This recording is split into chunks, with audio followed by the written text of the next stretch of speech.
드디어 이제 요한계시록 14장에 들어가니까 그 앞에 바로 13장에 누구든지 짐승의 표를 받지 않는 그런 사람들은 매매를 할 수 없게 된다. 이렇게 말씀을 했는데 그 말씀과 이제 대조적인 말씀이 나옵니다. 왜냐하면 앞에서는 짐승의 표를 받은 사람 이렇게 표현하고 있지만 뒤에는 또 다른 표현이 뭐냐면 하나님의 인 맞지 않은 사람 이렇게 이제 하나님의 표를 받지 않은 그런 사람들에 대한 것으로 이야기하죠. 바꿔 말하면 짐승의 표를 받으면 하나님의 표를 받지 못하죠. 그런데 짐승의 표를 받으면 땅에서 매매할 수가 없어요. 이 사람들은 매매할 수가 없는데 하나님의 표, 하나님의 이인을 맞은 사람, 그것을 1절에 뭐라고 되어 있냐면 또 내가 보니 보라 어린 양이 시온산에 섰다. 그런데 그 사람들이 14만 4천이다. 이들의 이마에나 그들의 이마에 어린 양의 이름과 그리고 아버지의 이름을 쓴 그 이인을 맞은 사람, 표를 받은 사람들이다. 이렇게 얘기하는 거죠. 지금 대조적으로 얘기하는 겁니다. 이 사람들은 하나님의 진노를 받지 아니할 거고 짐승의 표를 받은 사람들은 하나님의 진노의 잔을 마시게 될 거다. 이렇게 말하죠. 그러면서 그것을 뒤에 나타나는 말씀을 보면 8절 말씀에 또 다른 천사 곧 둘째 그 뒤를 따르며 말하되 무너졌도다 무너졌도다 큰 성 바벨론이여 모든 나라에게 그의 음행으로 말미암아 진노의 포도주를 마시게 하던 자다. 그러니까 이 짐승의 표를 받았다. 그 이야기는 바벨론에 속했다. 그런데 이 사람들은 오히려 그것이 진노의 잔, 하나님의 진노의 잔을 마시게 된다. 그래서 10절 말씀을 다시 보면 그도 하나님의 진노의 포도주를 마시리니 이렇게 9절 말씀에 보면 누구든지 짐승과 그의 우상에게 경배하고 이마나 손에 표를 받으면 하나님의 진노의 잔을 마신다.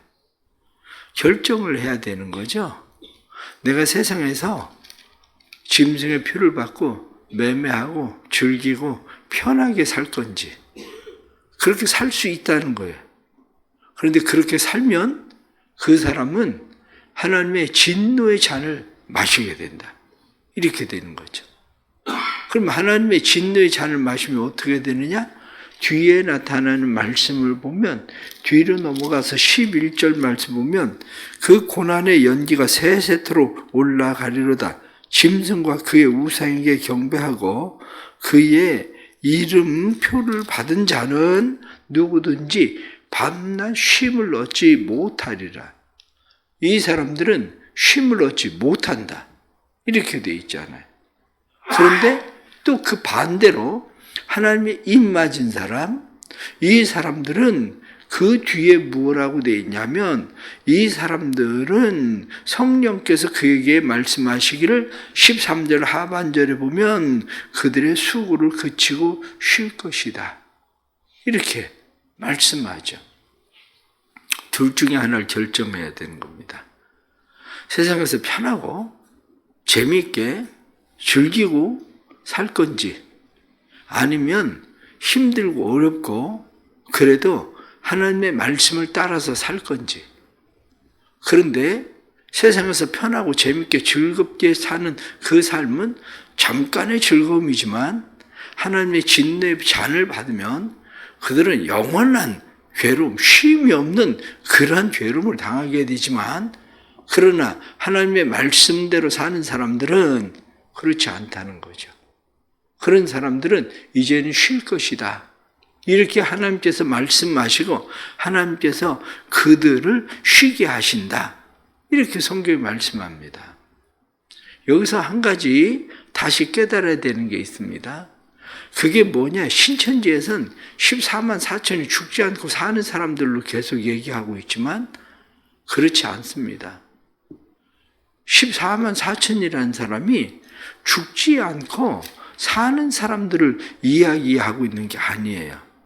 성경은 그것을 오늘 13절 말씀 분명히 말씀하고 있는데, 또 내가 들으니 하늘에서 음성이 나서 이르되 기록하라.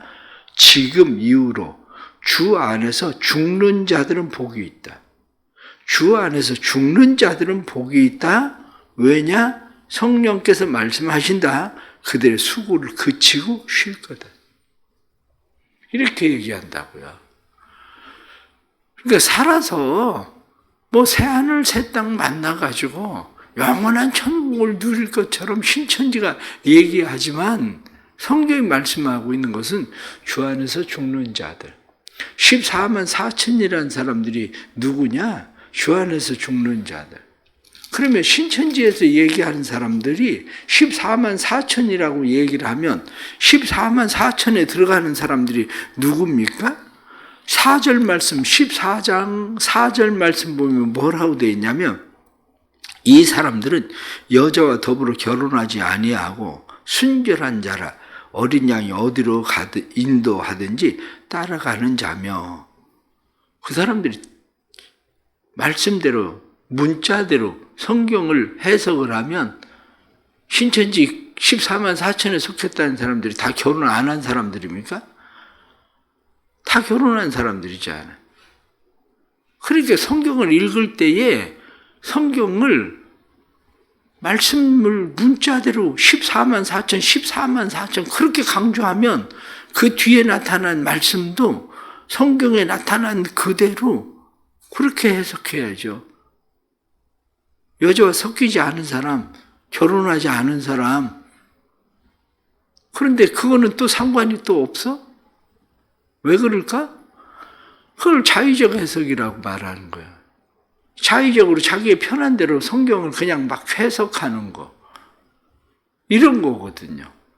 뒤에 나타난 말씀은 분명히 주 안에서 죽은 자라고 성경이 말씀하고 있는 건데, 이 사람들은 이만희하고 함께 14만 4천이 계속 이 땅에서 왕노릇하고 살 거라고 생각하고 있는 거죠.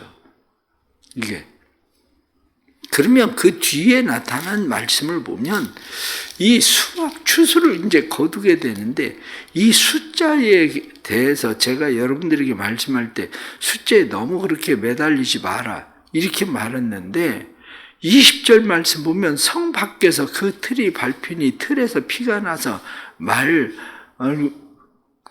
여기 말굴 아래까지 닿았고 1600 스타디온에 퍼졌더라. 이 1600 스타디온, 1스타디온이 180에서 190m 된다고 보는 거예요. 어떤 데는 183m라고 기록이 되어 있는 것도 있고, 어떤 데는 192m라고 되어 있는 것도 있고, 성경 작은 글씨에는 192m라고 되어 있잖아요. 이 지금 여기 나와 있는 1600 스타디온은 무엇을 의미하고 있느냐면 로마가 다스리고 있는 모든 제국을 이야기하고 있는 거예요. 이게 그 사람들이 지구가 이렇게 막 둥그러워 가지고 지구가 이렇게 큰 줄을 몰랐죠. 이 사람들은 그렇게 생각하지 않고 로마가 다스리고 있는 이 제국들을 생각할 때 여기 말에 나오는 것처럼 1600 스타디온 이렇게 지금 이것이 로마 안에 이 로마의 제국이다 이렇게 생각하고 있는 이러한 것들이에요. 그러면서 다시 15장에 나가면 천사가 또 이제 나타나게 되고, 이 천사가 진노의 낫을 들고 이제 심판을 하고, 그 다음에 천사들이 나타나서 3절 말씀 보면 하나님의 종 모세의 노래, 어린 양의 노래를 부르면서 다시 천상의 노래가 또 나타나는 그러한 것이 15장에 나타나는 그런 말씀입니다.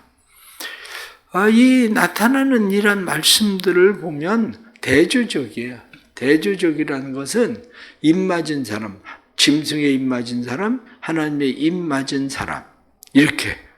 그래서 그들이 진노를 받게 되는데, 한마디로 바벨론의 쾌락을 누릴 거냐 아니면 쾌락을 누리는 것 같지만 음녀가 마시게 하는 진노의 잔, 성경은 진노의 포도주 이렇게 표현하고 있거든요. 진노의 포도주가 될 거냐? 그것이 결국 하나님의 포도주 잔, 하나님의 진노의 포도주 잔이 될 거냐? 이렇게 말하는 거죠. 그래서 그들은 하나님 앞에서 쉼을 얻지 못하는 자가 될 거냐? 하나님 앞에서 쉼을 얻는 자가 될 거냐? 이런 이야기입니다. 그러나 이렇게 생각을 해보십시오. 사람들은 요한계시록에 대해서 왜 관심을 많이 가지고 있습니까? 요한계시록에 대해서 많은 관심을 가지고 사람들이 생각을 하는 것이 그냥 기본적으로 쉽게 생각하면 요한계시록 끝날 때까지 살 수 있을 것 같아? 땅의 3분의 1이 죽을 때, 사람의 3분의 1이 죽을 때 내가 죽지 않고 살아있을 확률은 얼마나 될까? 그 3분의 2에 속한다고 생각하면 되나요? 그럼 3분의 1이 죽으니까? 그렇게 생각을 하면 3분의 1에 죽은 사람을 그냥 생각하면 그 뒤에 나오는 이 모든 재앙들이 상관이 있습니까? 없습니까? 아무 상관도 없잖아. 아니, 이게 지금 이미 앞에서 죽은 사람들은 이 뒤에 나타나는 이 진노의 이 재앙들이 무슨 상관이 있냐고? 지금 뭐 소위 사람들이 말하는 666 짐승에 임 받는다. 뭐 우리나라에 얼마 전만 해도 뭐 주민등록증 새로 만들면 그 짐승의 표 받는 거다. 뭐 전자 주민등록증 만들어질 때 그 안에 모든 정보 다 들어가 있어서 짐승의 표 받는 거다. 막 이렇게 바코드 그러면 짐승의 표다. 지금 바코드 사용 안 한 사람이 누가 있어? 더러 이거 그대로 믿고 바코드 사용 안 한 사람도 더러 있긴 있어요. 그런 사람들은 우리는 영원히 주님과 함께 쉼을 얻을 거다. 주님과 함께 쉼을 얻는 게 그렇게 어렵지 않다니까요. 그런 일들이 오기 전에 죽으면 되는 일인데 뭘 그렇게 신경을 쓰고 애를 쓰고 그러는 거예요. 요한계시록에서 말씀하고 있는 거를 그냥 인재앙, 나팔재앙, 그 다음에 이제 대접재앙, 다음에 이제 대접재앙 나오잖아요. 인재앙 이렇게 말할 때에 인재앙은 무엇을 우리에게 성경이 말씀하고 있는 거냐면 준비하고 살아라 그 얘기하고 있는 거예요. 인재앙은 준비하고 살아라. 나팔재앙은 이렇게 살아라 그렇게 말하는 거예요. 이렇게 살아라. 그러니까 우리는 하나님 앞에서 우리가 그냥 살아가야 되는 삶은 늘 하나님 앞에 준비하고 이렇게 사는 겁니다. 그러면 대접재앙이 우리에게 말하고 있는 것이 뭐냐? 이렇게 이야기하면 대접재앙은 모든 것이 끝이 있다? 끝난다? 그 얘기하고 있는 거죠. 준비하고 그리고 살면 끝이 있는 거예요.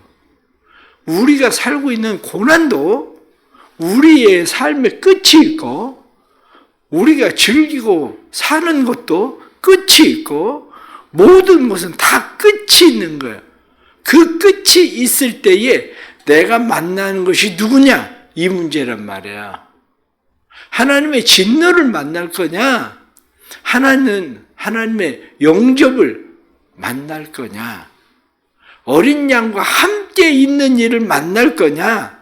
아니면 영원한 형벌을 만날 거냐? 이 문제지 우리의 삶의 재앙이 어떤 재앙이 우리에게 일어나느냐 이 문제가 아닙니다. 전에 한 분 만난 분 가운데 그분은 바짝 말랐는데 병원을 못 가요. 병원을 못 가는 이유가 병원에 갔다가 암이라고 그러면 어떡하나 그게 무서워서 병원을 못 가요. 왜냐하면 이 사람 안엔 그 암에 대한 공포가 있어요. 가족들 가운데 암으로 죽은 사람 몇 사람 있거든요. 그러면 이 사람은 병원에 안 가고 있어요. 병원에 안 가고 있으면 이 사람은 암인가 암이 아닌가? 그건 자기도 모르지. 왜? 자기 암이라고 그럴까 봐 겁이 나서 안 가고 있는 것 뿐이지. 그러면 병원에 안 갔다고 해서 암의 두려움으로부터 이 사람 벗어났나? 벗어났으면 병원에 갔겠지. 암이라고 할까봐 암이라고 하는 병에 대한 두려움 때문에 못 가고 있는 거지. 여전히 그 안에는 내가 병원에 가서 당신 암입니다 소리를 듣지 않은 것 뿐이지, 이 사람은 암에 대한 불안, 두려움, 그것 때문에 그렇게 바짝바짝 마르고 있는지도 모르죠. 이 사람이 암이라 마른 건지 아니면 그 두려움, 공포 때문에 마르는 건지 그건 모르지만, 이 사람이 지금 당하고 있는 상황은 암을 겪고 있는 거나 똑같은 상황을 지금 이 사람은 결국엔 만나고 있는 겁니다. 왜 이런 말씀을 드리느냐? 여러분은 요한계시록을 대할 때에 요한계시록을 두려움으로 대하고 있는 겁니까? 아니면 요한계시록을 보면서 이렇게 살아야 되겠다고 생각을 하고 요한계시록을 읽는 겁니까? 그때 당시에 로마의 박해 속에 있었던 사람들에게, 로마에 있는 이 사람들은 요한계시록을 읽을 때에 앞으로 이런 환란이 오겠구나, 이거 어떻게 하나, 이 두려움에 빠진 게 아니고 오히려 그때 당시 그리스도인들은 하나님의 교회가 로마를 이긴다, 그 믿음이었어요. 하나님의 진노에 그것이 모든 것을 거두어 드릴 때에 로마, 여기 말씀에 나타나는 이 모든 그냥 성 밖에 그 틀에 밟히는 피가 1600 스타디온에 전부 퍼진다. 로마를 그렇게 싹, 하나님의 진노가 그들을 싹 쓸어버릴 거다라고 얘기하는, 뒤에 나타나는 로마를, 바벨론을 또 다시 바다에 집어 던지듯이 그들은 느끼는 게 뭐냐면, 교회는 망하지 않는다, 하나님의 교회가 로마를 이긴다, 그 믿음을 가지고 힘들고 어려워도 어린 양 예수 그리스도를 따라서 살아야 된다, 그렇게 사는 거예요. 그래서 오늘 15장에 나타난 말씀도 어린 양의 노래, 그러면서 그들이 만국을 다스리시는 주여 참되고 의로우십니다, 이렇게 하면서, 주여 누가 주의 이름을 두려워하지 아니하며 영원롭게 하지 아니할 수 있습니까? 우리가 주께만 경배합니다, 이렇게 말하는 것처럼 우리가 살아가야 될 삶의 자세는 우리는 하나님만 예배하고 하나님만 경배하고 삽니다. 이게 바로 그때 당시 그리스도인들이 살아가는 삶의 일이었었다고요. 결론적으로 말씀드립니다. 겁낼 거 하나도 없습니다. 그 전에 죽을 거야. 너무 빨리 죽는다고 얘기하나? 걱정할 거 없습니다. 우리에게 이 요한계시록에 나타나는 이런 모든 진노가 해당 사항이 없기 때문에 걱정할 게 없는 거예요. 우리는 다 주 안에서 죽는 자들이 될 거고 그 안에서 쉼을 얻는 자들이 될 것이기 때문에 그렇게 말하는 거예요. 장례식 설교할 때 요한계시록 14장 가지고 설교하잖아요. 당신이 이제 주 안에서 죽었으니까 그 안에서 쉬게 될 거다, 모든 수고를 그치게 될 거다, 그 설교하잖아요. 그 설교를 들을 때 사람들이 그 가운데에서 어떤 사람은 죽으면 어떻게 하나 이렇게 불안해하는 사람도 있을 거고, 어떤 사람은 참 좋겠다, 이젠 저곳에 가서 쉬니 참 좋겠다, 그 생각하는 사람도 있을 거고. 여러분들은 어디에 속했나? 바로 이 문제인 거죠. 주 안에서 쉼이 있는 어린 양 예수 그리스도를 끝까지 따라가는 성도들이 되기를 바랍니다. 기도하겠습니다. 하나님 아버지, 많은 사람들이 불안과 두려움에 삽니다. 죽음에 대한 불안과 두려움, 진노에 대한 불안과 두려움. 그래서 사람들은 죽음과 불안과 진노에 대해서 두려워하며 살아갑니다. 때로는 그것이 질병이 되고, 때로는 가난이 되고, 때로는 관계의 단절이 되기도 하고. 그러나 우리에겐 두려움 없는 것은 우리는 예수 그리스도에게 속한 자들이기 때문에 두려움 없음을 고백합니다. 주님, 이 세상 살아가는 동안 오직 어린 양 예수 그리스도만 따라 살게 해 주옵소서. 어린 양 예수 그리스도를 따라 살아갈 때에 예수 그리스도가 우리의 영원한 생명 되시고 예수 그리스도가 영원한 우리의 능력 되셔서 예수 그리스도로 주님의 나라를 우리가 이 땅에서도 누리며 살 수 있도록 도와주옵소서. 사랑하는 모든 성도들, 이 세상을 살아가는 동안 우리가 준비하고 해야 되는 일은 하나님을 찬양하고 예배하는 예배자로 살아야 되는 것을 깨닫고 하나님을 찬양하고 예배하며 살아가는 성도들이 되도록 성령님 도와주옵소서. 오늘도 이렇게 말씀 듣고 세상에 나갑니다. 세상 속에서 어린 양 예수 그리스도를 따라 살 수 있도록 도와주옵소서. 감사하며 귀한 헌금 드립니다. 하나님 앞에 교도소 예배를 위해서 드려진 예물 주께서 받으시고 이 예물 가운데 하나님의 나라를 온전히 세우시는 하나님의 축복이 나타나게 하셔서 다만에 있는 형제들이 예수 그리스도를 만나고 인생의 새로운 전환점을 만나는 은혜가 있도록 도와주옵소서. 또 하나님 앞에 드려질 1000번째 예물 기억하시고 이들의 예물들이 작정한 예물들이 하나님의 마음에 아름다운 소원을 이루는 그러한 예물 되도록 축복해 주옵소서. 예수님의 이름으로 기도드리옵나이다. 아멘.